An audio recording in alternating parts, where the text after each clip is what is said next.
দীর্ঘ এক যুগের বেশি সময় ধরে চলা গৃহযুদ্ধে বিধ্বস্ত সিরিয়া। বাশার আল আসাদ সরকারের 2 যুগের শাসনের অবসান ঘটল বিদ্রোহীদের দামেস্ক দখলের মধ্য দিয়ে। কিন্তু আসাদের পতন কি শুধু একটি শাসকের পতন, নাকি মধ্যপ্রাচ্যের রাজনীতিতে একটি বড় পরিবর্তনের বার্তা? সেই প্রশ্ন এখন অনেকেরই। সিরিয়ায় চলমান গৃহযুদ্ধে প্রাণ হারিয়েছে 3.5 লাখের বেশি মানুষ, গৃহহীন প্রায় 1.30 লাখ। এই যুদ্ধে বিধ্বস্ত হয়ে আসাদ সরকারকে দেশ ছেড়ে পালিয়ে রাশিয়ায় আশ্রয় নিতে হয়েছে। তার এই পতন শুধু সিরিয়ার ইতিহাস নয়, এটি মধ্যপ্রাচ্যের রাজনৈতিক মানচিত্রেও বড় ধরনের পরিবর্তন ঘটিয়েছে। ইরান, যার সহযোগিতায় আসাদ সরকার টিকে ছিল এতদিন, তারাও এখন গভীর সংকটে। সিরিয়া ছিল ইরানের মধ্যপ্রাচ্য কৌশলের একটি গুরুত্বপূর্ণ অংশ। দামেস্ক ছিল তেহরানের ঘনিষ্ঠ মিত্র এবং হিজবুল্লাহর অস্ত্র সরবরাহের গুরুত্বপূর্ণ পথ।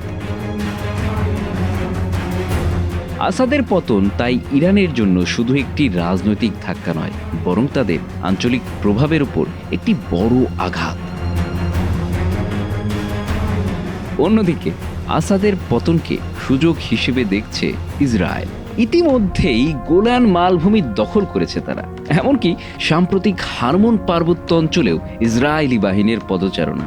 সংবাদ মাধ্যম বিবিসি জানিয়েছে, ইসরায়েলি ট্যাঙ্ক এখন দামেস্কের দিকে অগ্রসর হচ্ছে, যদিও আইডিএফ এই দাবি অস্বীকার করেছে।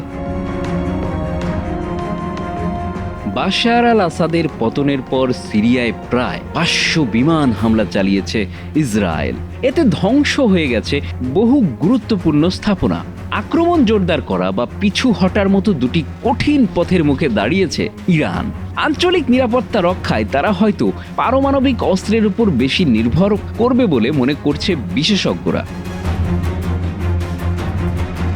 তবে তেহরান এখনও তাদের প্রভাব হারানোর বিষয়টি মানতে রাজি নয়।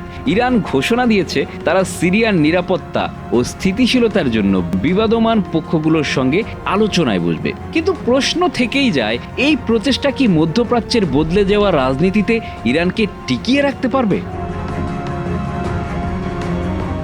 ইসরায়েলের এই আগ্রাসনের তীব্র নিন্দা জানিয়েছে সৌদি আরব, কাতার ও ইরাক। তারা বলেছে, সিরিয়ার উপর ইসরায়েলের হামলা একটি সার্বভৌম রাষ্ট্রের উপর আঘাত এবং আন্তর্জাতিক আইনের লঙ্ঘন।